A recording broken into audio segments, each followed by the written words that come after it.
Fidel Alejandro Castro Ruz, August 13, 1926 to November 25, 2016, was a key figure in Cuban history, serving as the country's leader from 1959 to 2008. He was the head of state from 1976 to 2008 and the first secretary of the Communist Party of Cuba from 1965 to 2011. Castro was a dedicated Marxist-Leninist and a strong advocate for Cuban nationalism. During his tenure, Cuba became a one-party communist state, taking control of industries and businesses and implementing broad socialist reforms. Born into a wealthy family of a Spanish farmer in Byron, Cuba, Castro's political leanings developed while studying law at the University of Havana. He was involved in early revolutionary activities, including efforts against right-wing governments in the Dominican Republic and Colombia. In 1953, he attempted to overthrow Cuban President Fulgencio Batista by attacking the Moncada barracks, which was unsuccessful and resulted in his imprisonment.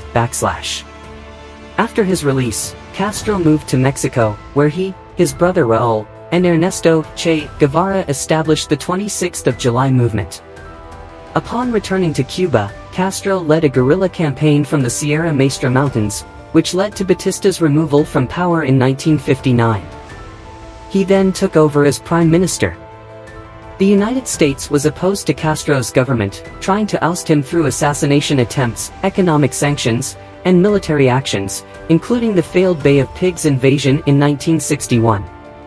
In response to these threats, Castro formed an alliance with the Soviet Union, which led to the Cuban Missile Crisis in 1962, a critical moment in the Cold War.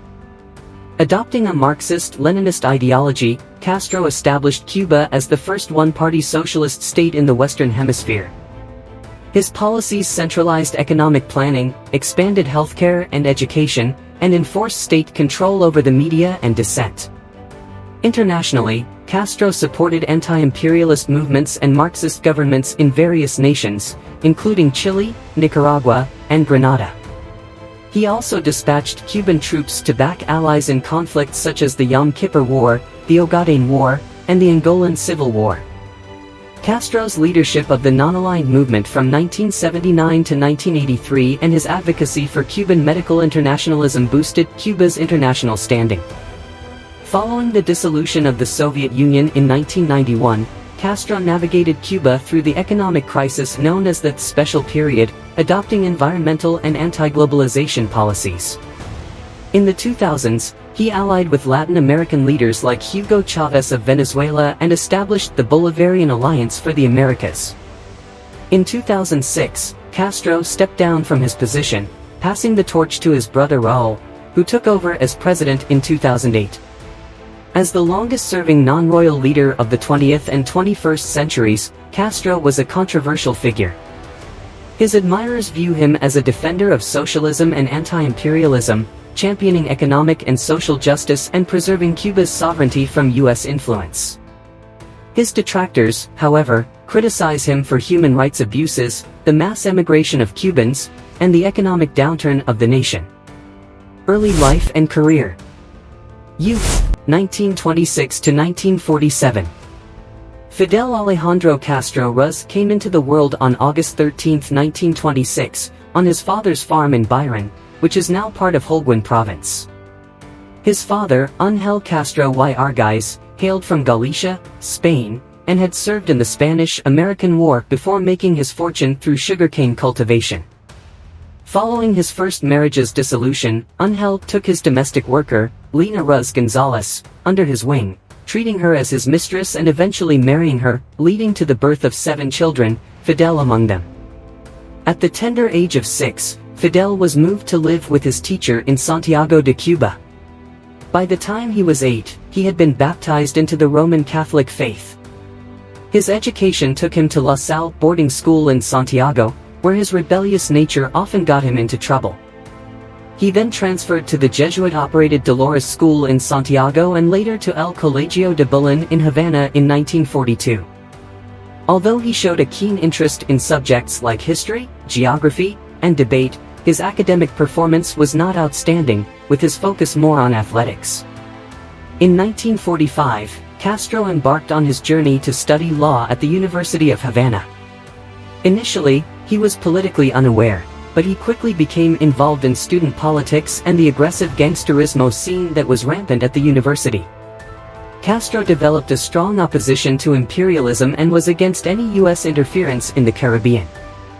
Although he contested for the presidency of the Federation of University Students on a pledge of integrity, morality, and justice, he was unsuccessful. His outspoken criticism of President Ramon Grau's corrupt and violent administration drew widespread attention, culminating in a public address in November 1946 that made headlines. In 1947, Castro became a member of the Party of the Cuban People, Partido Ortodoxo, established by Eduardo Chibas. This party championed the causes of social justice, transparent governance, and political liberty. Despite Eduardo Chibas's third-place finish in the 1948 election, Castro remained a devoted supporter. As student violence escalated, especially following Grau's decision to appoint gang leaders as police officers, Castro faced threats of death but chose to stay at the university. He began to carry a firearm and surrounded himself with a group of armed friends. Although he was later accused by those opposed to Castro of being involved in gang-related killings, these allegations have not been substantiated. Historian John Lewis Gaddis described Castro's journey into revolutionary activities as starting with no clear political beliefs, a student politician who gradually transformed into a street fighter, guerrilla leader, avid reader, eloquent speaker, and skilled baseball player. Rebellion and Marxism, 1947 to 1950. In June 1947, Fidel Castro became aware of a plot to overthrow the conservative government of Rafael Trujillo in the Dominican Republic, which was backed by the U.S. as an ally. As the president of the University Committee for Democracy in the Dominican Republic, Castro decided to get involved. The military force, made up of approximately 1,200 soldiers, mainly from Cuba and those living in exile, was set to depart for the Dominican Republic in July 1947. However, due to U.S. pressure, Grau's administration stopped the invasion, but Castro and his fellow rebels managed to escape arrest. Upon his return to Cuba, Castro led demonstrations against the government for the murder of a high school student by government security forces. These demonstrations turned violent, leading to confrontations between the activists and the police in February 1948, during which Castro was badly beaten. His public addresses began to emphasize the issues of social and economic disparities in Cuba, in addition to criticizing corruption and U.S. imperialism. In April 1948, Castro went to Bogotá, Colombia, as the head of a Cuban student group that was supported by the government of Argentine President Juan Perón. His visit was marked by the assassination of a left-wing leader, Jorge Eliezer Gaitán Ayala, which sparked widespread riots and battles between the army-aligned conservative government and the leftist liberal opposition. Castro backed the liberals by pilfering weapons from a police station, but the police later discovered no proof of his participation in any murders. Castro also took part in demonstrations against the establishment of the Organization of American States at a summit in Bogotá. Back in Cuba, Castro played a crucial role in the protests against the government's decision to increase the cost of bus tickets. That same year, he married Mirta Díaz-Balart, a student from a wealthy background, which exposed him to the lavish lifestyle of the Cuban elite. Despite opposition from both families, Díaz-Balart's father financially supported the couple, allowing them to spend 3 months in New York City, partly funded by Batista.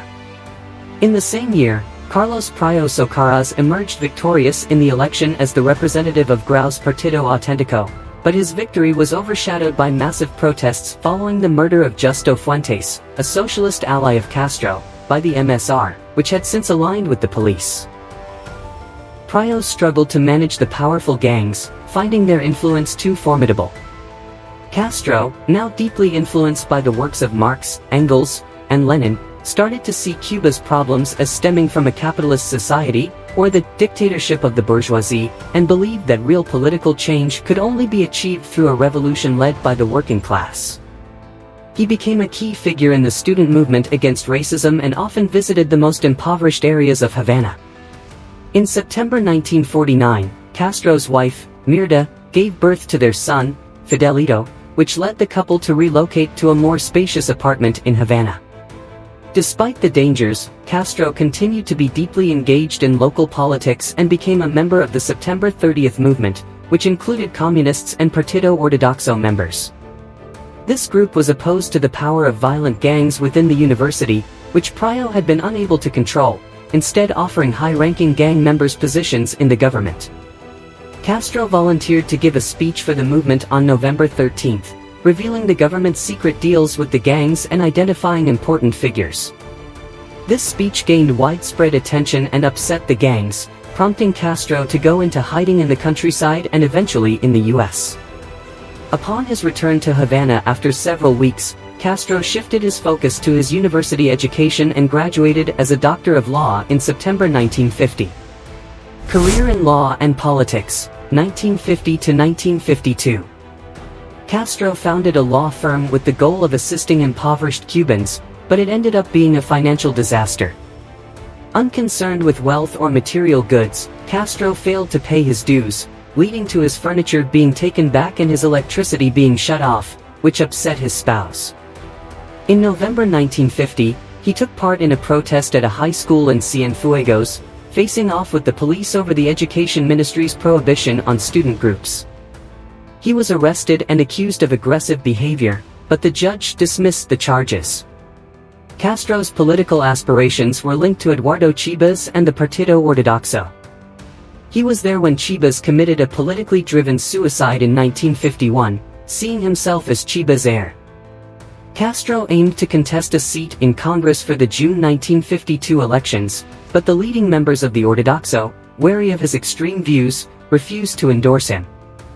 Instead, members from Havana's most impoverished areas nominated him for the House of Representatives, and he started his campaign. The Ortodoxo party had considerable backing and was anticipated to do well in the election. During his campaign, Castro had a meeting with General Fulgencio Batista, the former president who had returned to politics with the Unitary Action Party. Batista offered him a role in his government if he won. Although both men were critical of President Prado's administration, their encounter was friendly but didn't lead to any concrete plans. On March 10, 1952, Batista took control in a military coup, forcing Prado to escape to Mexico. Batista declared himself the president and postponed the upcoming elections, calling his new regime disciplined democracy. This decision meant Castro missed the chance to be elected, and he, along with many others, saw Batista's government as a dictatorship. Batista moved towards the right, strengthening his alliance with the affluent class in the United States, breaking off ties with the Soviet Union, cracking down on trade unions, and targeting Cuban socialist organizations. Determined to stand against Batista, Castro filed numerous lawsuits against the government, but these attempts failed. This setback made Castro consider other ways to challenge the government. Cuban Revolution. The movement and the Moncada barracks attack, 1952 to 1953. Castro founded a revolutionary organization known as the Movement, functioning through secret networks and distributing a covert newspaper, El Acusador, the Accuser. From July 1952, they began a campaign to recruit members, gathering approximately 1,200 individuals, mainly from Havana's poorer areas.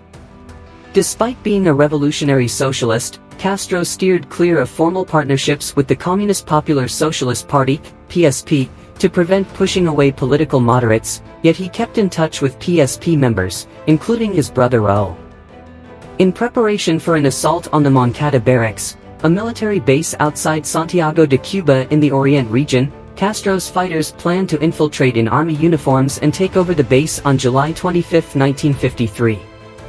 Their goal was to capture the armory and utilize the new weapons to spark a revolution among the impoverished cane workers in Orient, encouraging more rebellions. Castro saw himself as a modern-day heir to the 19th-century Cuban independence heroes, especially José Martí, who had also raided Spanish barracks. Castro organized 165 fighters for the operation, instructing them to avoid violence unless faced with armed opposition. The assault on July 26, 1953, faced immediate challenges. 3 of the 16 vehicles from Santiago did not show up. Upon arrival at the barracks, an alarm was sounded, and the majority of the rebels were immobilized by machine gun fire. 4 were killed before Castro decided to retreat. The rebels lost 6 lives and 15 were injured, while the army suffered 19 deaths and 27 wounded. Some rebels took over a civilian hospital, which was later attacked by government forces, resulting in the arrest, torture, and execution of 22 rebels without a fair trial. Joined by 19 fellow fighters, Castro made his way to Gran Piedra in the harsh Sierra Maestra Mountains to set up a guerrilla base. In reaction to the attack, Batista's administration declared martial law, launched a brutal suppression of opposition, and enforced severe media censorship. The government falsely accused the rebels of being communists who had harmed hospital patients. However, news and images of the army's brutal torture and execution spread, leading to disapproval from the public and some government officials. Over the next few days, the rebels were apprehended, a number were put to death, while others, including Castro, were taken into custody north of Santiago. The government, convinced that Castro was not capable of leading the assault by himself, blamed Ortodoxo and PSP politicians for their part in the crime, resulting in a legal battle involving 122 individuals on September 21 at the Palace of Justice in Santiago. Castro represented himself in court, arguing that Martí was the true mastermind behind the operation and managed to convince the judges to overturn the decision to keep all defendants restrained. He contended that the accusation of coordinating a rebellion of armed individuals against the constitutional authorities of the state was flawed, as they were rebelling against Batista, who had usurped power illegally. The court proceedings were a public humiliation for the military, as they were revealed to have employed torture, and they made unsuccessful efforts to stop Castro from giving further testimony, citing his illness as a reason. The case was wrapped up on October 5, with the majority of the accused being found not guilty. 55 were handed prison sentences from 7 months to 13 years. Castro was convicted on October 16, during which he delivered his iconic speech, which was later published as History Will Absolve Me. He was sentenced to 15 years in the model prison, Presidio Modelo, a relatively modern and comfortable section of the prison located on the Isla de Pinos. Imprisonment and July 26 movement, 1953 to 1955. While locked up with 25 comrades, Castro turned his group into the 26th of July movement, MR 26-7, to honor the day their attack on the Moncada barracks failed. Inside prison walls, he set up a temporary school for fellow inmates, promoting learning in tough times. Castro delved into a wide range of books, absorbing the ideas of Marx, Lenin, and Martí, while also exploring the works of Freud, Kant, Shakespeare, Mundov and Dostoevsky through a Marxist perspective. To keep the movement in order, Castro communicated with its supporters and published his manifesto, History Will Absolve Me. Initially allowed some freedom, he was later put in solitary after prisoners protested Batista, which strengthened his determination against the government.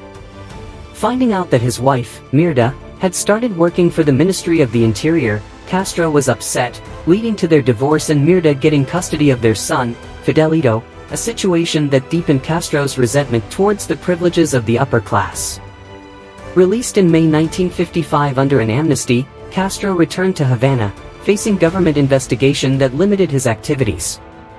Divorced and free-spirited, he had relationships with Nady Revuelta and Maria Laborde, both of whom had children with him. Taking charge again within the MR 26-7, Castro established a national directorate of 11 people, consolidating power amidst opposition that labeled him a caudillo, a term he contested, arguing for the need for strong leadership for the success of the revolution. Escaping a crackdown on dissent in 1955, Castro and his brother Raúl fled to Mexico, declaring their move a last resort after all peaceful options for change had been exhausted. In Mexico City, he formed alliances with Argentine revolutionary Che Guevara and Spanish military advisor Alberto Bayo, getting ready for armed resistance against Batista. Despite Batista's spies watching him during a fundraising trip in the US, Castro stayed in touch with his supporters in Cuba, and opposed the violence advocated by some militant groups, including the Directorio Revolucionario Estudiantil, DEREC, led by José Antonio Echeverría. To escape, Castro acquired the yacht Granma and led 81 revolutionaries on a dangerous journey from Tuxpan, Veracruz, on November 25, 1956.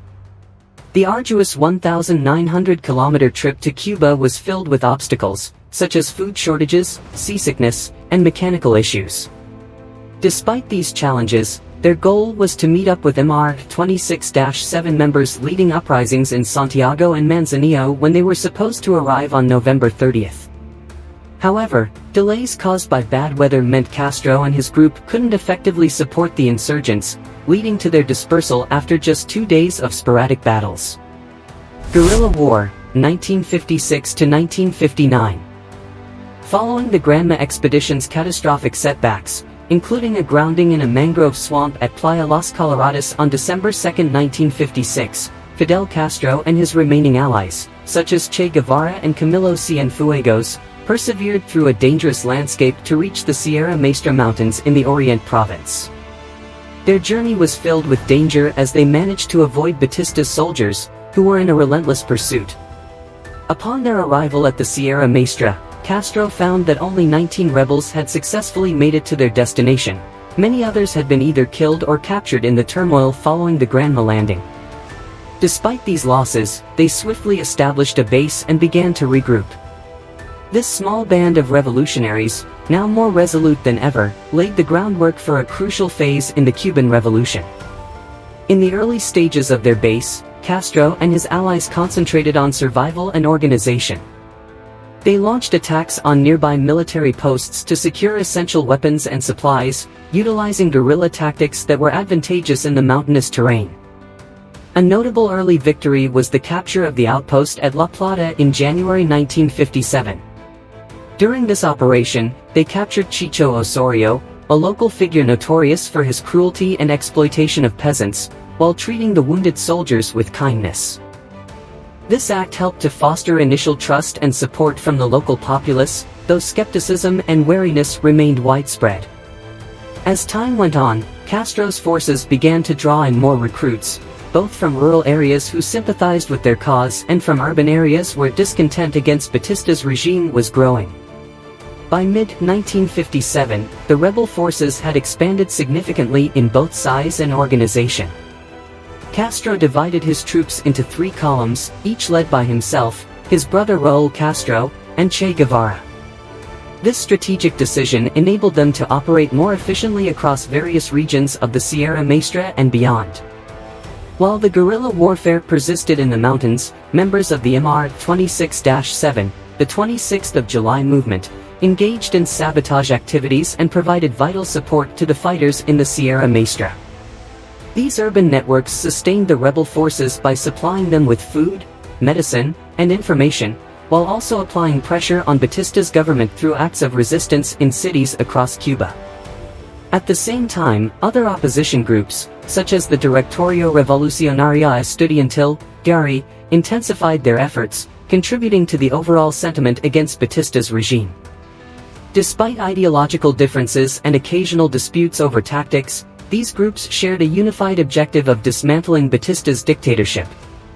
The rebels encountered ongoing obstacles, including Batista's harsh crackdowns, which involved widespread arrests, torture, and extrajudicial executions aimed at suppressing dissent.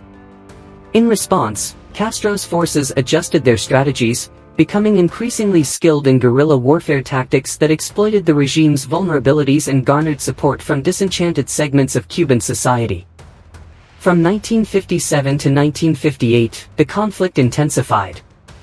The opposition achieved significant victories over Batista's forces, taking control of areas in the Sierra Maestra and extending their influence throughout Orient and Las Villas provinces.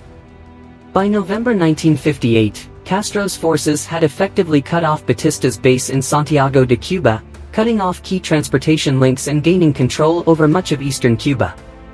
On the international stage, Batista's government faced increasing criticism and isolation, worsened by the U.S. government's decision to stop backing them due to worries about Batista's stability and the growing support for the revolutionaries.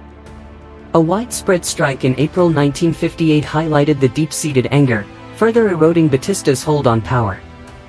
In a final attempt to suppress the uprising, Batista initiated Operation Verano in the middle of 1958, a major military campaign aimed at eliminating the rebels from their mountain strongholds.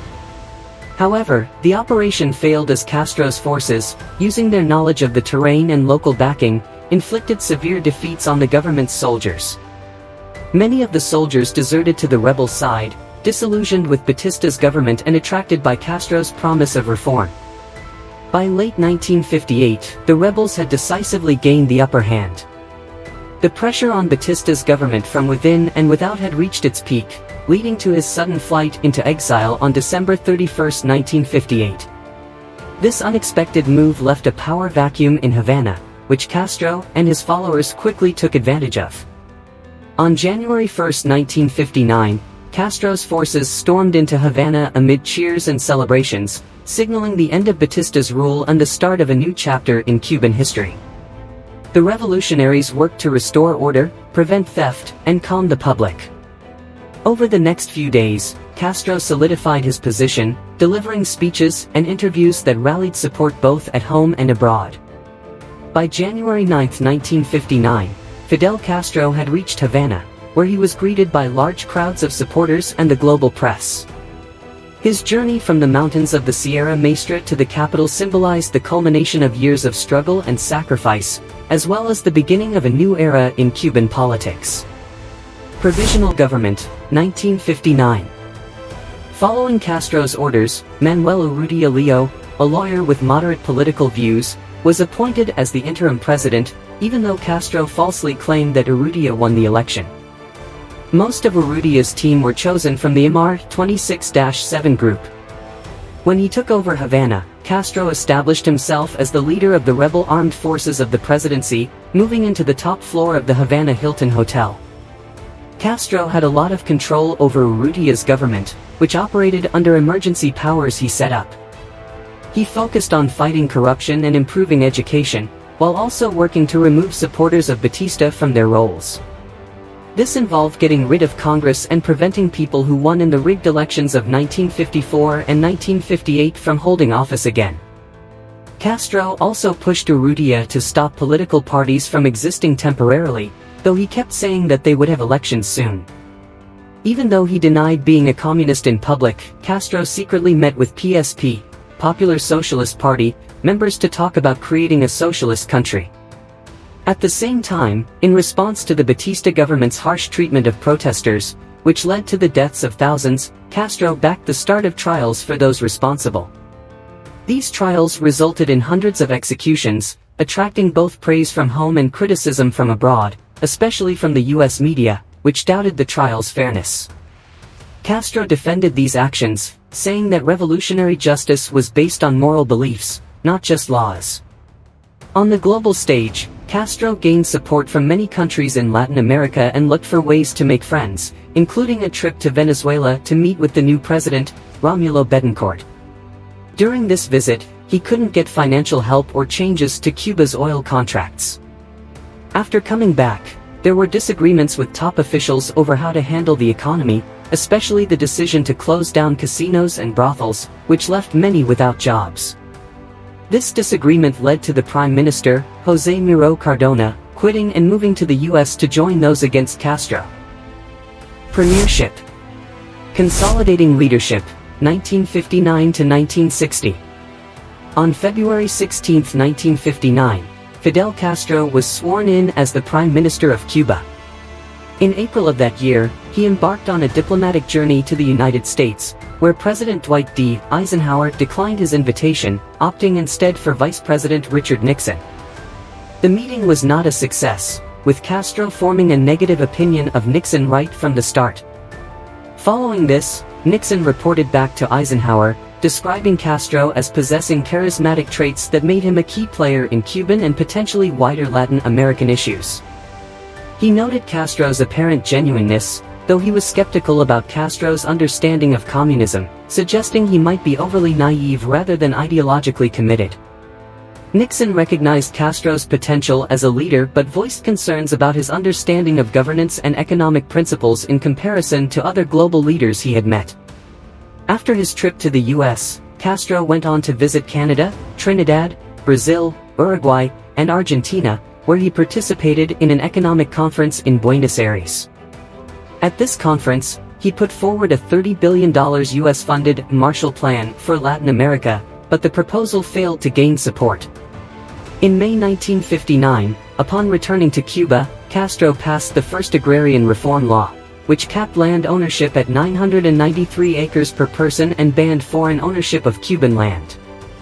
This reform was designed to redistribute large estates to approximately 200,000 peasants, a policy that was well received by the working class but was met with resistance from wealthier landowners, including Castro's own mother, whose property was affected. Within a year, Castro's administration had redistributed about 15% of the country's wealth, positioning the revolution as a battle between the oppressed and the oppressors. Castro also took direct control of Cuba's national tourist industry, marketing the country as a tropical haven free from racial discrimination to attract African American tourists, though these efforts were largely unsuccessful. His administration implemented significant economic reforms, including cutting the salaries of judges and politicians while raising the pay of lower-level civil servants. In March 1959, Castro reduced rent for those paying less than $100 a month and began seizing casinos and properties owned by mafia figures, taking millions in cash. In the summer of 1959, Castro intensified his push for socialism by taking over American-owned farmlands and seizing assets from overseas and affluent Cuban owners who had left the country. He also took control of sugar production and oil processing, actions that led to pushback from foreign investors with interests in these sectors. Despite Castro's hesitation to openly adopt socialist or communist ideologies, he filled important government and military roles with socialists, notably choosing Che Guevara as the central bank governor and later the Minister of Industries. President Urrutia, growing increasingly worried about the rise of Marxism, had a conflict with Castro, which led to Castro stepping down as prime minister on July 18. This decision sparked large protests from over 500,000 Castro supporters calling for Urrutia's ouster, which he eventually gave into. On July 23, Castro took back his position as prime minister and appointed Marxist Osvaldo Dorticos as the president. Castro's government concentrated a lot on social projects to enhance the quality of life in Cuba, often at the cost of economic expansion. Education was a key focus, with a significant increase in the number of classrooms and the start of a work-study program in primary schools. Healthcare was brought under state control and broadened, with the establishment of new health centers in rural areas and clinics in cities providing free medical services. Mass vaccination campaigns were launched, resulting in a significant drop in the number of babies dying. The government also paid attention to building infrastructure, with major road projects and investments in water and sewage systems. Addressing the issue of not having enough homes, the government constructed over 800 houses every month, and expanded social services to include nurseries, daycare centers, and facilities for the disabled and elderly. These initiatives were designed to change the social structure of Cuba and solidify Castro's grip on the country's future. Castro leveraged the power of radio and television to engage in a direct conversation with the people, frequently asking questions and making bold statements to keep his support base strong. His administration gained popularity among laborers, farmers, and students, who made up the vast majority of Cuba's population, while opposition mainly came from the middle class. A large number of professionals, such as doctors and engineers, moved to Florida, leading to a significant loss of skilled workers and a drop in productivity. Within a span of 2 years, Cuba's financial reserves were completely exhausted. In the face of criticism from conservative media, Castro's government stepped in through the support of pro-Castro printers' unions, interfering with the editorial processes of these publications. In January 1960, the government made it mandatory for critical articles to end with a clarification written by the printers' union. Moreover, hundreds of anti-Castro rebels were arrested, many of whom were subjected to solitary confinement and severe treatment. Anti-Castro militant groups, backed by exiles, the CIA, and the Dominican government, launched attacks and established guerrilla outposts in Cuba's mountains, igniting the 6-year Escambray Rebellion. During this time in 1960, amidst the Cold War conflict between the United States and the Soviet Union, Castro openly expressed his dislike for the US and aligned himself with the Soviet Union ideologically. He established connections with several Marxist-Leninist countries and negotiated a major deal with Soviet First Deputy Premier Anastas Mikoyan.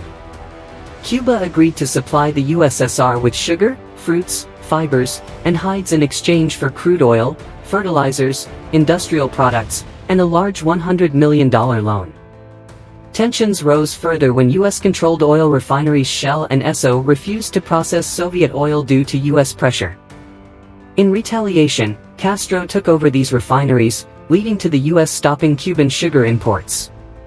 This move prompted Castro to nationalize most of the US-owned businesses on the island, deepening the economic conflict. The deteriorating relationship between Cuba and the US worsened after the explosion of the French ship La Coubre in Havana Harbor in March 1960. The cause of the explosion remains unknown. Castro publicly accused the US of sabotage, famously concluding his speech with "Patria o muerte," "Fatherland or death," a slogan he would often use in the years to come. Drawing inspiration from previous successes, including the 1954 coup in Guatemala, US President Eisenhower gave the CIA the green light in March 1960 to plot Castro's overthrow, allocating a budget of $13 million and allowing for cooperation with the mafia, who were upset by Castro's crackdown on their businesses in Cuba. On October 13, 1960, the US began an all-encompassing embargo on Cuban exports, leading Cuba to nationalize hundreds of private-owned businesses and take over the properties of US companies operating in Cuba. The conflict escalated further with the US ending its import quota of Cuban sugar on December 16, significantly affecting Cuba's main export industry. United Nations. In September 1960, Fidel Castro embarked on a journey to New York City for the United Nations General Assembly, opting to reside at the Hotel Teresa in Harlem. This decision was made with the intention of demonstrating support for the struggling African American community in the area. This unique choice attracted the attention of global leaders such as Nasser of Egypt and Nehru of India, who paid him a visit in Harlem. During his stay, Castro engaged with reporters and notable individuals, including Malcolm X, and also participated in a discussion with Soviet Premier Nikita Khrushchev. Their conversation led to a joint condemnation of poverty and racism in the United States, especially in Harlem, showcasing their close relationship. This was further highlighted by their mutual appreciation for each other's speeches at the General Assembly, despite the tense environment, which included Khrushchev's infamous shoe-banging during debates. Castro made history by delivering the longest speech at the UN General Assembly, which spanned 4.5 hours, primarily focusing on criticizing the policies of the United States towards Latin America. Following this, he was visited by other global leaders and took part in events organized by the Fair Play for Cuba Committee. Upon returning to Cuba, Castro was cautious about the threat of US-backed coup attempts. Since taking power in 1959, his government had spent $120 million on acquiring weapons from Soviet, French, and Belgian suppliers, significantly expanding Cuba's military forces by early 1960. In response to concerns about potential military coup plots, the government established the People's Militia to train more than 50,000 civilians in combat skills. In September 1960, they initiated the Committees for the Defense of the Revolution, CDR, a nationwide group dedicated to neighborhood watch to identify any anti-revolutionary activities, in addition to organizing health and education initiatives.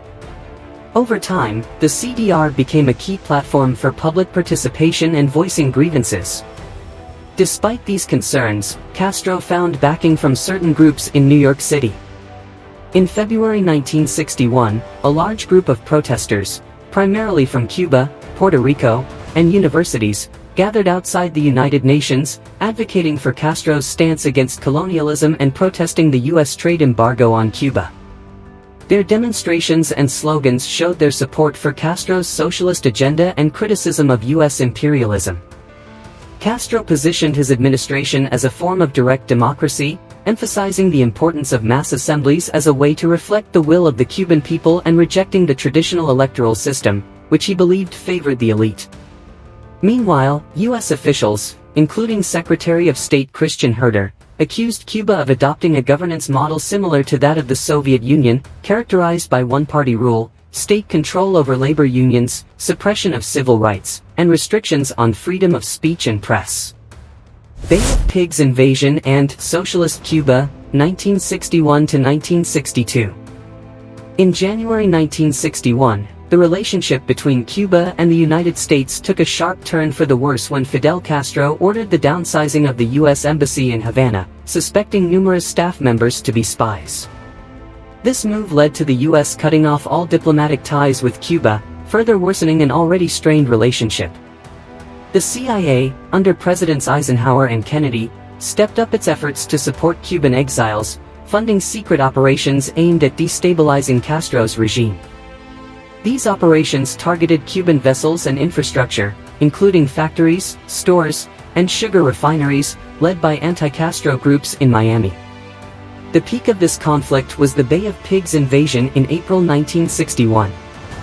This operation, backed by the CIA, involved the Democratic Revolutionary Front, DRF, a group of Cuban exiles trained and supplied by the U.S. On April 15, 1961, CIA-provided B-26 bombers, disguised as Cuban aircraft, attacked Cuban military bases, trying to mislead the Cuban military about the origin of the attacks. Initially, the U.S. claimed these were Cuban defections, but Castro quickly debunked this claim.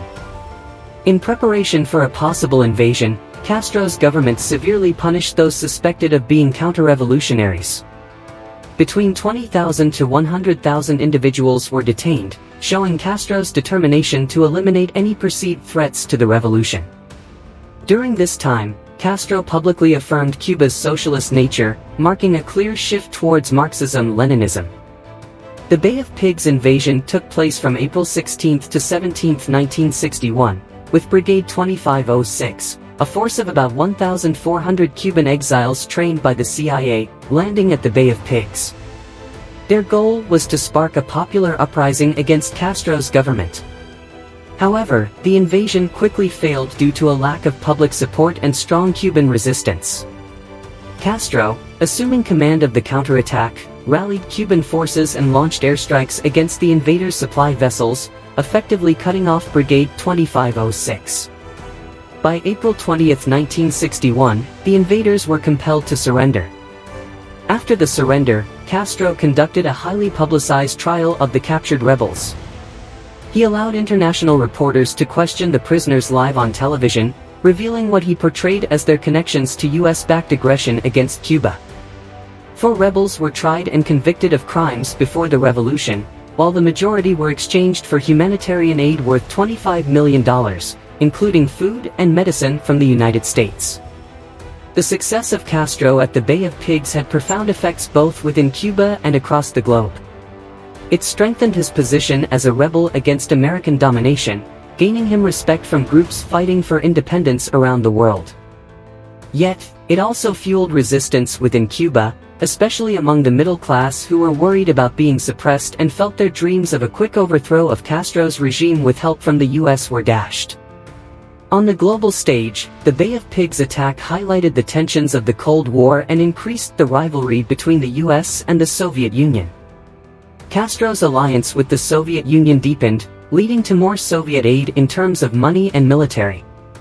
This support was vital for Cuba to keep going economically and militarily despite US hostility, including the later economic boycott by the US in reaction to Castro's socialist changes and his alliance with the Soviet Union. Within Cuba, Castro strengthened his grip on power by creating the Integrated Revolutionary Organizations, ORA, which was later renamed the United Party of the Cuban Socialist Revolution, PURC. This organization brought together various revolutionary groups under one party system that followed Leninist ideas of democratic centralism. The removal of those seen as threats to the revolution and the push for socialist policies like the nationalization of businesses, the collectivization of farms, and the crackdown on political opposition continued. In conclusion, the Bay of Pigs invasion was a critical turning point in Fidel Castro's leadership and in the history of Cuba, cementing his dedication to socialism and setting the course for Cuba's political, economic, and social development for many years to come. Cuban Missile Crisis and Furthering Socialism, 1962 to 1968. In 1961, as the Soviet Union faced a significant power disadvantage compared to NATO, Premier Nikita Khrushchev aimed to deploy Soviet R-12 MARBM nuclear missiles in Cuba to even the odds. Despite initial doubts, Fidel Castro eventually consented to this arrangement, convinced that these missiles would protect Cuba from potential American attacks and further the spread of socialism across the Western Hemisphere. These missiles were kept under strict secrecy, with only a handful of trusted individuals within Castro's inner circle, including himself, his brother Raúl Castro, Che Guevara, President Osvaldo Dorticos, and the head of security Ramiro Valdez, fully aware of the plan. This secret mission was designed to enhance Cuba's defense capabilities but quickly turned into a worldwide crisis when U.S. intelligence discovered the missile sites in October. The United States, perceiving the missiles as an immediate threat to its security, responded by establishing a naval blockade around Cuba, officially known as a quarantine, to block any Soviet ships delivering more military supplies. President John F. Kennedy called for the removal of the missiles and began intense diplomatic talks with Khrushchev. During this tense period, Castro publicly supported the Soviet stance, arguing that the missiles were for defensive purposes and essential for Cuba's safety. He even suggested that Khrushchev should retaliate with a nuclear strike against the U.S. if Cuba was invaded, highlighting the importance of a strong deterrent against American aggression. However, Castro was largely excluded from the direct negotiations between Khrushchev and Kennedy, a move that made him feel betrayed and sidelined. The agreement reached saw Khrushchev agreeing to dismantle the missiles from Cuba in return for Kennedy's promise not to invade the island and a more subdued withdrawal of U.S. Jupiter missiles from Turkey and Italy. This result deeply upset Castro, who saw it as a Soviet concession to U.S. pressure without adequately protecting Cuba's interests. Following the Cuban Missile Crisis, Castro intensified his opposition to imperialism and adopted a more aggressive foreign policy, aligning Cuba closely with the Soviet Union while also asserting its sovereignty on the global stage. He rejected American offers and demanded the removal of the economic embargo, withdrawal from Guantanamo Bay Naval Base, and an end to airspace violations, demands that were largely disregarded by the U.S. In May 1963, Castro traveled to the Soviet Union at Khrushchev's invitation, where he was honored, spoke at a rally in Red Square, and discussed global strategy. Motivated by Soviet media practices, Castro restructured Cuba's press, consolidating newspapers and increasing state influence over media stories. He also focused on sports investments, enhancing Cuba's international standing in athletics. Within Cuba, Fidel Castro's government ramped up its suppression of opposition, focusing on Protestant groups and introducing policies like compulsory military service and limits on leaving the country for young men. These steps were part of Castro's strategy to strengthen socialist dominance in Cuban society and eliminate what he saw as threats to the revolution. Even though Castro was aligned with the Soviet Union on numerous matters, he kept a distinct position on international revolutionary efforts. He backed leftist movements around the world, providing support to socialist governments in Africa and training facilities for revolutionary organizations such as the Viet Cong and the Black Panthers in Cuba. Castro's leadership broadened Cuba's sway in Latin America through efforts like the Tricontinental Conference and the creation of the Latin American Solidarity Organization, OLAS. Castro's resistance to pressures from both the US and the Soviet Union persisted throughout the 1960s, highlighted by his refusal to ratify the Nuclear Non-Proliferation Treaty and his criticism of Soviet dominance in the developing world. This independent stance strained relations with Moscow, causing internal dissent in Cuba and Castro's hesitant adherence to Soviet orders, such as criticizing the Prague Spring in Czechoslovakia. In 1968, Castro declared a Great Revolutionary Offensive aimed at speeding up Cuba's shift towards socialism by shutting down private enterprises and increasing state control over the economy. However, economic difficulties, worsened by U.S. sanctions and internal inefficiencies, led to widespread dissatisfaction and a sense of disillusionment among the Cuban people. Despite these obstacles, Fidel Castro's leadership during the Cuban Missile Crisis and its aftermath cemented Cuba's importance in Cold War international relations. His resolve to protect Cuba's independence and advance socialism in the Western Hemisphere had a profound effect on global politics and influenced Cuba's path for many years. Economic stagnation and Third World politics, 1969 to 1974. In January 1969, Fidel Castro commemorated the 10th year of his rule with a grand public event.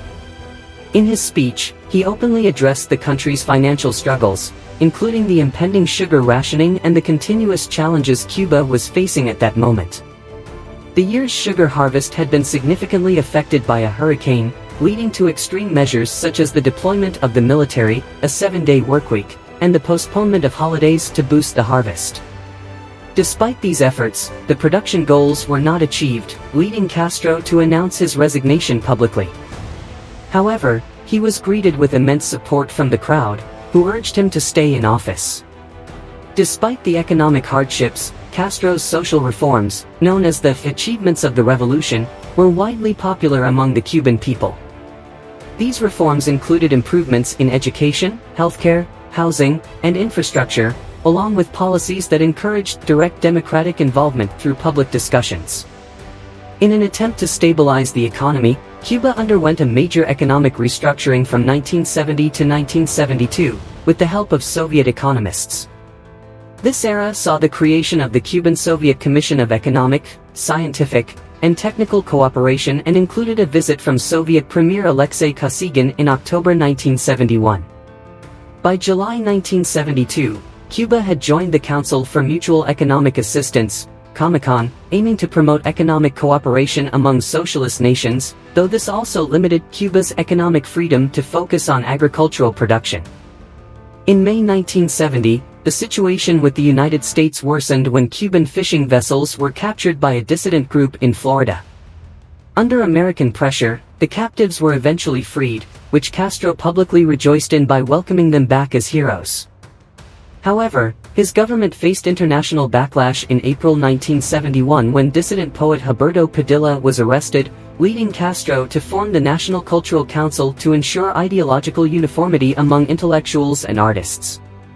In November 1971, Castro visited Chile to back Marxist President Salvador Allende's socialist policies, cautioning him about the threat from right-wing elements in the military. Sadly, a military coup led by Augusto Pinochet overthrew Allende's government in 1973. From Chile, Castro went on to meet with President Sékou Touré of Guinea, receiving honors and praise, before continuing his tour of socialist allies including Algeria, Bulgaria, Hungary, Poland, East Germany, Czechoslovakia, and the Soviet Union, where he was honored once again. In September 1973, Castro's diplomatic efforts persisted at the Fourth Summit of the Non-Aligned Movement, NAM, in Algiers, where he announced the end of diplomatic relations with Israel, citing its alignment with the US and its involvement in the Israel-Palestine conflict. This decision garnered Castro admiration throughout the Arab world, particularly from Libyan leader Muammar Gaddafi, who emerged as a close confidant. During the Yom Kippur War in October 1973, Cuba sent 4,000 troops to back Syria, further cementing Castro's position in the international fight against imperialism. By 1974, Cuba's economy was showing signs of recovery, thanks to the high prices of sugar on the international market and new financial deals with nations such as Argentina, Canada, and certain Western European countries. Latin American countries began pushing for Cuba's reintegration into the Organization of American States, OAS, a goal that was ultimately realized in 1975, thanks to the advice of Henry Kissinger. On the domestic front, Cuba's political structure was reshaped in a manner reminiscent of the Soviet model, culminating in the inaugural National Congress of the Cuban Communist Party. A new constitution was created that eliminated the roles of president and prime minister, centralizing authority in Castro, who took on the roles of both the Council of State and Council of Ministers. Throughout these periods, Fidel Castro remained a dominant figure in Cuban politics, guiding the country through significant economic, political, and diplomatic hurdles while establishing himself as a pivotal leader in the international socialist movement. Presidency. Foreign Wars and NAM Presidency, 1975 to 1979. Fidel Castro viewed Africa as a crucial front in the fight against colonial powers, often characterizing it as the most vulnerable link in the chain of imperialism. Following a request from Agostinho Neto, Castro dispatched 230 military advisors to Angola in November 1975 to back Nito's Marxist MPLA in the Angolan Civil War. In response to an increase in support from the United States and South Africa for the opposition groups FLNA and UNITA, Castro reinforced Cuban involvement by adding an extra 18,000 troops. This significant reinforcement was instrumental in defeating South African and UNITA forces, compelling them to retreat. The choice to get involved in Angola was met with controversy, with critics suggesting that Castro's decision was influenced by Soviet directives rather than his own will. However, Castro consistently maintained that he independently initiated Operation Carlotta in reaction to Nito's direct appeal, despite Soviet objections to Cuban military engagement. As Castro traveled extensively across Africa, he built relationships with leaders such as Sékou Touré of Guinea-Bissau and Luis Cabral, while pledging support to Mozambique's Marxist-Leninist government against Renamo in the Mozambican Civil War. His journeys also led him to Algeria, Libya, where he spent 10 days with Muammar Gaddafi to establish the Jamahiriya system, followed by visits to South Yemen, Somalia, Tanzania, Mozambique, and Angola, where he was celebrated for Cuba's role in opposing apartheid-era South Africa. Castro's presence in Africa enhanced his image as a defender of national liberation movements against foreign domination. In 1977, as tensions rose between Ethiopia and Somalia over the Ogaden region, Castro attempted to mediate unsuccessfully with Somali President Siad Barre, suggesting a federation involving Ethiopia, Somalia, and South Yemen to prevent war. Barre, aiming to expand Somali territory, rejected the proposal and sparked conflict. Castro retaliated by deploying 17,000 Cuban troops, under the leadership of General Arnaldo Ochoa, to support Ethiopia's Marxist government under Mengistu Haile Mariam. The Cuban intervention was pivotal, turning the conflict in Ethiopia's favor, despite Castro's opposition to Mengistu's subsequent crackdown on the Eritrean People's Liberation Front. At the same time, Castro supported revolutionary movements in Latin America, notably the Sandinista National Liberation Front in Nicaragua, which succeeded in overthrowing the right-wing government of Anastasio Somoza Debayle in July 1979. Critics, including the Center for a Free Cuba, accused Castro of sacrificing Cuban lives in these foreign military operations, estimating that around 14,000 Cubans lost their lives. Castro defended these actions, arguing that Cuba had been invited into these countries and pointing out the United States' own history of intervention. In the late 1970s, Fidel Castro's interactions with countries in North America began to show signs of improvement, particularly with Mexican President Luis Echeverría, Canadian Prime Minister Pierre Trudeau, and U.S. President Jimmy Carter. Carter's stance, though critical of Cuba's treatment of human rights, was perceived by Castro as more considerate and sincere. In return, Castro set free political prisoners and permitted some visits from Cuban exiles, expecting a give and take, such as lifting the U.S. economic sanctions and CIA backing for opposition groups. On the other hand, Castro's relationship with China soured as he criticized Deng Xiaoping's administration for straying from revolutionary ideals by establishing economic relations with the U.S. and engaging in conflict with Vietnam. In 1979, Castro's reputation within the Non-Aligned Movement, NAM, suffered when he chose not to denounce the Soviet invasion of Afghanistan, despite his leadership of the NAM from 1979 to 1982. Throughout these international interactions, Fidel Castro cemented his reputation as a key figure in the global fight against imperialism, using Cuba's military and ideological strength to back socialist movements and challenge the dominance of Western powers in developing nations. Reagan and Gorbachev, 1980 to 1991.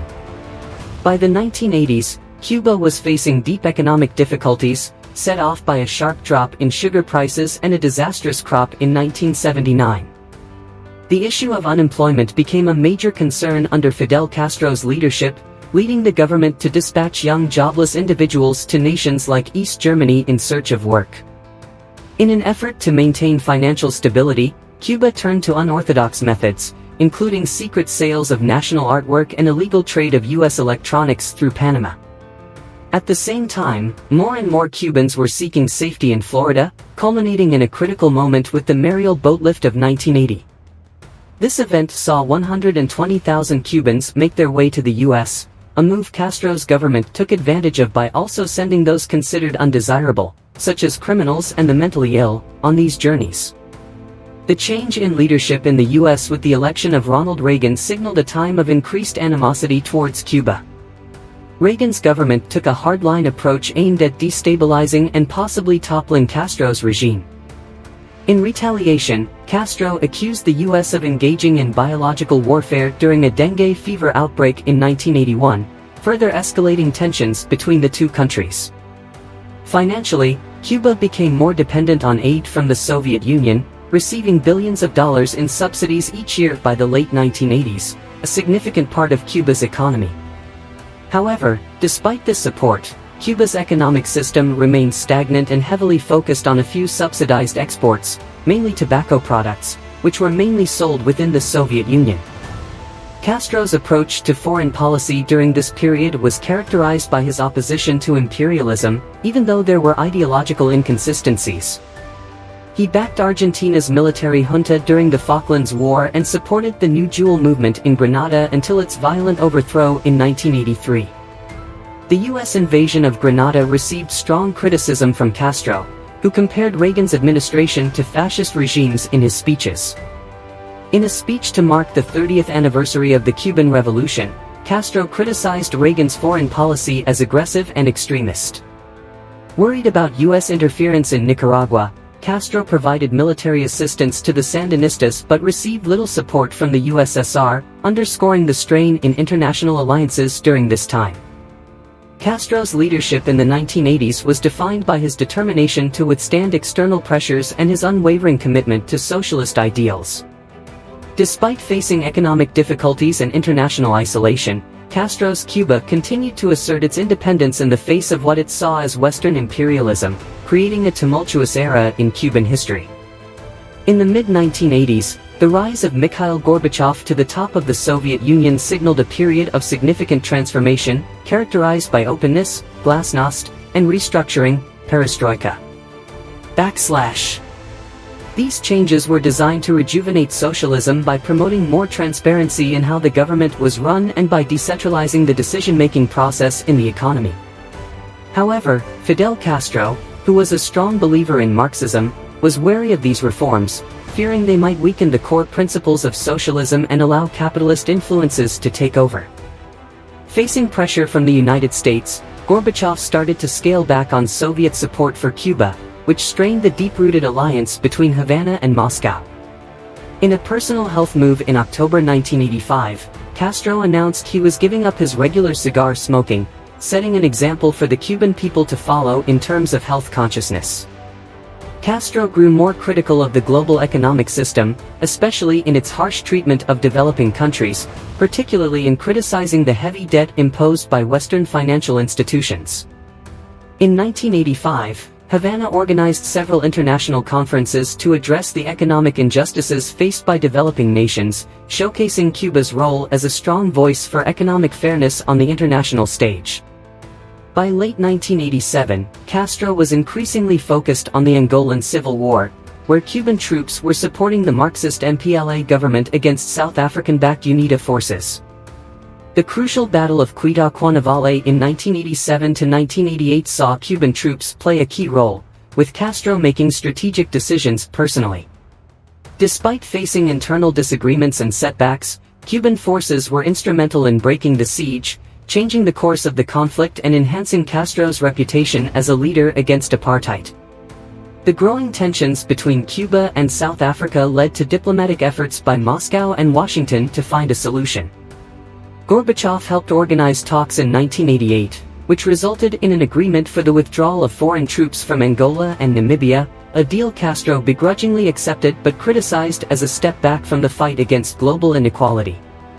Gorbachev's visit to Cuba in April 1989 was a critical moment, as he informed Castro that Soviet subsidies under perestroika would be reduced. Despite calls for more liberalization following the collapse of socialist regimes in Eastern Europe, Castro held firm to his stance on dissent within Cuba, including crackdowns on corruption and drug trafficking among high-ranking military officials. In the face of Cuba's increasing international isolation and U.S. scrutiny, Events like the U.S. invasion of Panama in 1989 and the electoral defeats of Cuban allies in Nicaragua highlighted Castro's diminishing influence. The U.S. used these developments to criticize Cuba's human rights record at the UN, a stance Castro strongly opposed as a form of American imperialism. Castro's leadership during this time saw Cuba navigate through significant global shifts, balancing ideological principles with practical responses to external pressures. His legacy is one of resistance against what he saw as imperialism, while also dealing with internal challenges and adapting to the changing global landscape of the Cold War era. Special period, 1992 to 2000. Following the end of beneficial trade from the Soviet bloc, Cuba was plunged into a severe economic crisis. Fidel Castro openly acknowledged the dire situation and took drastic steps to address it. These included cutting back on petrol, replacing cars with Chinese bicycles, and shutting down non-essential industries. The country shifted to using oxen for farming, wood for cooking, and endured long periods without electricity. Castro openly compared Cuba's situation to that of wartime, suggesting a possible shift back to basic farming. By 1992, Cuba's economy had shrunk by over 40% in just over a year, leading to widespread hunger, malnutrition, and shortages of essential goods. Castro hoped for a resurgence of Soviet-style communism but did not support the 1991 coup in the USSR. Tensions with the Soviet Union worsened after Mikhail Gorbachev came back into power, resulting in Soviet troops leaving by September 1991 and the Soviet Communist Party dissolving under Boris Yeltsin's push for a market-based democracy. Yeltsin, who disliked Castro, built relationships with the Cuban American National Foundation. Castro made efforts to improve ties with capitalist countries, inviting Western leaders and investors to Cuba. He formed alliances, including with Spain's Manuel Fraga, and showed interest in the economic policies of UK Prime Minister Margaret Thatcher, seeing potential for Cuban socialism to adopt elements like lower taxes and individual freedom. He also stopped backing foreign militant groups, did not support FARC during a visit to Colombia in 1994, and pushed for peace talks between the Zapatistas and the Mexican government in 1995, adopting a more moderate approach internationally. In 1991, Cuba took on the challenge of hosting the Pan American Games, a costly but ultimately successful endeavor despite the economic difficulties. The event strengthened public support for Castro, with cheers for Fidel. Fidel, and Cuba becoming the first Latin American country to win more gold medals than the U.S. Despite occasional protests against the government, the Cuban opposition did not call for armed resistance. In August 1994, Cuba saw its largest protest against Castro when hundreds of young men demanded the right to emigrate to Miami. Castro stepped in, accusing them of being misled by the U.S. and organizing a larger pro-government rally that ended peacefully. Fearing attacks from dissident groups, the government launched the War of All the People defense strategy, mobilizing the jobless to build bunkers and underground facilities across the country. In recognizing the need for change to keep Cuban socialism relevant in a world increasingly shaped by capitalist markets, Castro announced significant reforms at the Fourth Congress of the Cuban Communist Party in Santiago in October 1991. He declared his intention to step down from his role as head of government, handing over power to the much younger Carlos Lage, while keeping his position as leader of the Communist Party and commander-in-chief of the military. This move was to pave the way for a younger generation to take over. The government proposed economic changes, including making free farmers' markets and small private businesses legal, which were later approved by a national vote. Castro also made it easier for Cubans to use US dollars and relaxed rules on leaving the country, offering a way for unhappy citizens to seek a better life in the United States. During his tenure, Castro expanded Cuba's economy into biotechnology and tourism, with tourism becoming the leading source of income by 1995. The increase in tourists, especially from Mexico and Spain, led to a rise in prostitution among the locals. Despite the illegal nature of this, Castro chose not to harshly punish those involved, fearing it might lead to political backlash. The economic difficulties also led to a surge in religious practices, with Roman Catholicism and Santeria becoming more popular. Castro became more tolerant of religious groups, allowing them to join the Communist Party for the first time, though he remained cautious about the Roman Catholic Church's alignment with capitalist interests.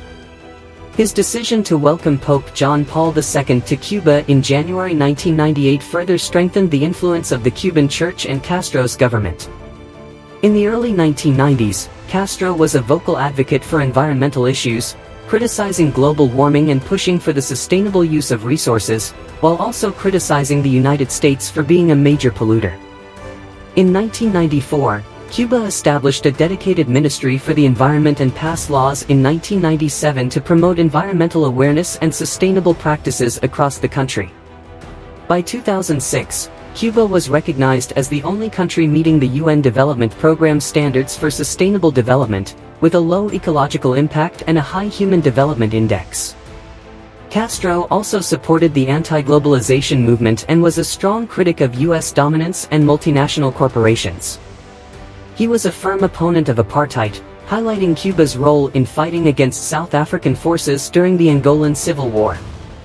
The visit of Nelson Mandela to Cuba in 1991 to commemorate this role was a significant moment, with Mandela later inviting Castro to his inauguration as president in 1994.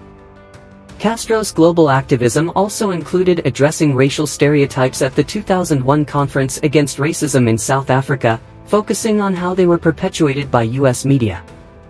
Through these strategic reforms and international efforts, Castro aimed to guide Cuba through significant economic and geopolitical challenges, while also reinforcing socialist values and the nation's identity. Pink Tide, 2000 to 2006. In the face of economic difficulties, Cuba found a crucial support system with the election of Hugo Chavez as the president of Venezuela in 1999. Castro and Chavez developed a strong personal connection, with Castro taking on a guiding role for Chavez, who he saw as a promising young leader. Together, they created a powerful partnership that had a significant impact throughout Latin America. In 2000, they solidified their collaboration with a deal. Cuba would send 20,000 medical professionals to Venezuela in return for 53,000 barrels of oil every day at discounted rates. This agreement grew in 2004, increasing to 40,000 medical workers and 90,000 barrels of oil daily, despite Cuba still facing economic challenges. To address fuel shortages in 2004, Castro closed down 118 factories, including steel plants, sugar refineries, and paper mills.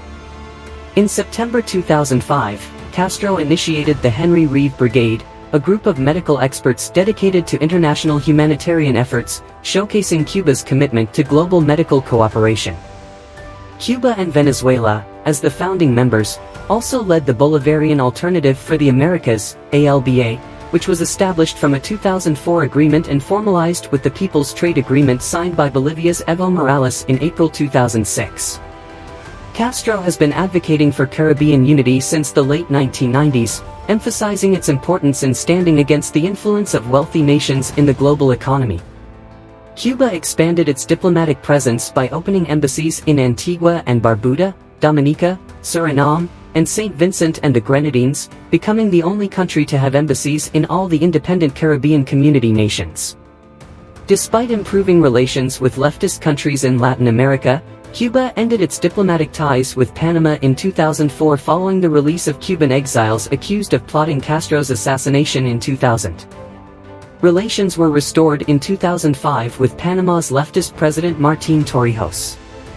Castro maintained a critical stance towards the US, yet he showed humanitarian gestures after Hurricane Michelle in 2001, proposing to buy US food directly while declining government aid.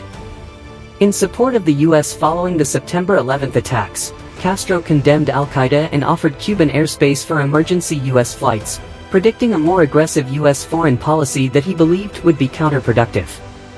He criticized the US-led invasion of Iraq in 2003, calling it an imposition of a law of the jungle. During this period, Canadian Prime Minister Jean Chrétien made a visit to Cuba in 1998, highlighting the strong bilateral relations, the first visit by a Canadian leader since Pierre Trudeau's visit in 1976. In 2002, former U.S. President Jimmy Carter's visit brought attention to Cuba's human rights issues, particularly the Oswaldo Paya Varela project. Castro's later years were characterized by strategic partnerships, diplomatic efforts, and unwavering opposition to the U.S., amidst changing global and regional contexts. Final years. Stepping down, 2006 to 2008. In July 2006, Castro underwent surgery for internal bleeding, which led him to temporarily step aside from his presidential duties and hand them over to Raúl Castro on July 31, 2006. By February 2007, Raúl reported that Fidel's health had improved, highlighting his active participation in key government affairs. Castro also made a significant appearance by joining Hugo Chavez on his radio program, Allo Presidente. In April, he had a meeting with Wu Guanzhong, a member of the Politburo Standing Committee of the Chinese Communist Party, and later received visits from Chavez in August and Morales in September. Castro's importance was further recognized when he was chosen as the president of the Non-Aligned Movement at its 14th summit in Havana. Reflecting on his recovery, U.S. President George W. Bush once said, "One day the good Lord will take Fidel Castro away." In reply, Castro, who is known for his atheism, humorously responded, "Now I understand why I survived Bush's plans and the plans of other presidents who wanted to kill me. The good Lord protected me." This comeback received worldwide attention. In a February 2008 letter, Castro announced his decision not to accept roles as President of the Council of State and Commander-in-Chief at the forthcoming National Assembly meetings, explaining that his physical condition would not allow him to fulfill these duties without compromising his integrity. "It would be a betrayal of my principles to take on a role that demands mobility and complete dedication, which I am physically unable to provide." On February 24, 2008, Raúl Castro was elected unanimously as the president by the National Assembly of People's Power. Despite stepping down from his official position, Fidel Castro remained involved in advising on matters of great national significance, showcasing his lasting impact on Cuban politics. Retirement and final years, 2008 to 2016. Following his retirement from public service, Castro's health started to deteriorate, leading to speculation abroad about his condition, particularly diverticulitis, although the Cuban government denied these claims. Despite these health issues, Castro stayed connected with the Cuban populace, contributing to Granma with his Reflections essays, keeping up a Twitter presence, and occasionally giving lectures to the public. In January 2009, he reassured the Cuban people that his health was not a cause for concern and that the lack of recent writings should not worry them, encouraging them not to be troubled by his eventual demise. Castro continued to engage with leaders from other countries, including a meeting with Argentine President Cristina Fernández in January 2009, and made a public appearance in July 2010, marking his first since falling ill. During this period, he also participated in interviews and spoke before the National Assembly in August 2010, warning against military actions by the U.S. and the threat of nuclear conflict. In April 2011, Castro stepped down from his position on the Communist Party Central Committee, officially ending his political career. He transitioned into a role of a senior advisor, remaining active in global affairs, criticizing NATO's military intervention in Libya in March 2011 and playing a key role in negotiations for peace between Colombia's government and the FARC guerrilla group in 2012. During the crisis with North Korea in 2013, Castro advocated for calm from both North Korea and the U.S., highlighting the risks of nuclear warfare. His efforts towards peace were acknowledged with the Chinese Confucius Peace Prize in December 2014. Castro voiced his opinions on the improving relations between Cuba and the U.S. in January 2015, showing doubt in the U.S. government's actions despite recognizing the progress towards peace. His absence from a meeting with U.S. President Barack Obama during Obama's visit to Cuba in March 2016 highlighted Castro's careful approach to the relationship between the two countries. In April 2016, Castro made a notable public speech at the Communist Party, reflecting on his upcoming 90th birthday and calling for the commitment to communist principles. Later that year, he was honored with visits from world leaders such as Iranian President Hassan Rouhani in September and Japanese Prime Minister Shinzo Abe in October. His final recorded engagement with a foreign leader was with Portuguese President Marcelo Rebelo de Sousa in late October 2016, marking a significant moment as Castro's health continued to worsen. Death. On the evening of November 25, 2016, Fidel Castro died in Havana. The specific reason for his death was not made public. His brother, President Raúl Castro, announced his demise in a short message: "The leader of the Cuban Revolution has passed away at 10:29 p.m. EST today." Fidel Castro's death took place 9 months after his elder brother, Ramón Castro, who was 91 at the time of his death in February. The next day after his death, Fidel Castro was cremated. His remains were then carried in a funeral procession that covered a distance of 900 kilometers along Cuba's main road, following the path of the Freedom Caravan that traveled from January 1959. After a period of 9 days of mourning, his remains were interred at the Santa Ifigenia Cemetery in Santiago de Cuba. Ideology. Castro identified himself as a socialist, a Marxist, and a Leninist, publicly adopting Marxism-Leninism starting in December 1961. His goal was to shift Cuba from a capitalist to a socialist and eventually a communist society, inspired by Che Guevara's approach of bypassing intermediate stages to achieve communism directly. However, the Cuban Revolution did not follow the conventional Marxist expectations of a revolution led by the working class, as a significant part of Batista's overthrow was led by the middle class. For Castro, socialism meant the government's control over production resources instead of just redistributing power. His administration also highlighted nationalism, as he famously declared, "We are not just Marxist-Leninists, but also nationalists and patriots," drawing from Cuba's history of nationalism. According to biographers like Sebastian Balfour, Castro's political ideology was deeply rooted in Hispanic nationalism and a sense of moral duty for renewal. Historian Richard Gott pointed out Castro's skill in combining socialism and nationalism as two key themes that kept his political popularity. Castro looked to José Martí, a Cuban nationalist, as one of his primary influences, highlighting Martí's emphasis on independence and humanism. This mix of ideas resulted in what biographer Volker Skierka described as a unique, socialist-nationalist Fidelista system, or what Theodore Draper referred to as Castroism, a combination of European socialism with Latin American revolutionary ideals. In terms of governance, Castro's approach has been described as totalitarian utopianism by Paul C. Sondrel, drawing from the Caudillo tradition common in Latin America. He was inspired by anti-imperialist movements throughout the region's history, including leaders like Perón of Argentina and Arbenz of Guatemala. While socially conservative on matters such as drug use, gambling, and prostitution, which he viewed as moral dangers, Castro later acknowledged his government's harsh stance on homosexuality, recognizing it as a significant wrong. Great job, everyone, for taking the time to watch this video. We're sure it was both educational and captivating. Please remember to leave your comments before the clock runs out.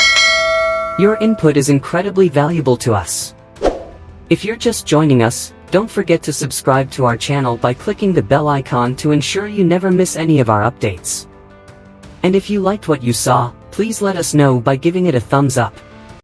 It truly aids us in reaching a wider audience like you. Spread the word among your friends and family to help spread awareness and initiate important discussions. Together, we can create a change. Thanks again for your attention. Be on the lookout for more exciting content right here soon.